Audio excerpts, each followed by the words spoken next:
Kidlat News Updates. Sa ating mga balita, Donald Trump nagdeklara ng pagkapanalo sa United States elections.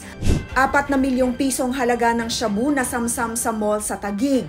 Crime rate sa National Capital Region bumaba ng 11%. Ako po si Cesar Soriano, kasama ang buong puwersa ng Kidlat News Channel para ihatid ang mga nangungunang balita sa buong kapuluan ngayon. Nagdeklara na ng pagkapanalo sa US 2024 presidential elections si Republican candidate Donald Trump laban kay Democrat Kamala Harris. Matapos mapanalo ang ilang swing states, nakatakdang bumalik si Trump sa White House makalipas ang 4 na taon. Nakuha ni Trump ang North Carolina, ang pinakaunang battleground state. Kanya ring napanalo ang Georgia at Pennsylvania. Nagpakita rin ng malakas na performance ang Republican camp sa Arizona at Nevada. Samantala, nag-post din ng congratulatory message si President Ferdinand Marcos Jr. kay Trump. Sa Facebook page ng Pangulo ng Pilipinas, kanyang sinaad na handa siyang makipagtulungan sa returning US President para sa pagkamit ng mutual benefits ng dalawang bansa.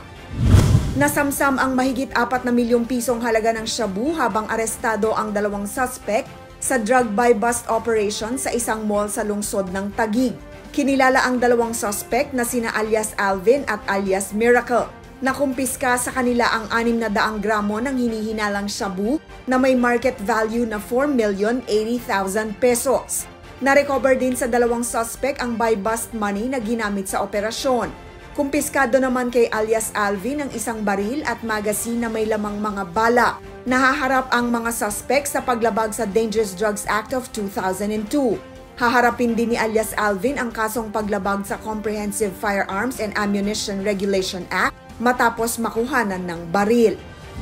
Bumaba ng 11.12% ang crime rate sa Metro Manila ayon sa National Capital Region Police Office o NCRPO. Sa datos ng NCRPO, may naitalang 7,649 crime incidents mula October 9 hanggang November 4, mas mababa kung ikukumpara sa 8,606 record noong September 12 to October 8 period. Ibig sabihin, may nakitang pagbaba ng 957 incidents sa rehiyon.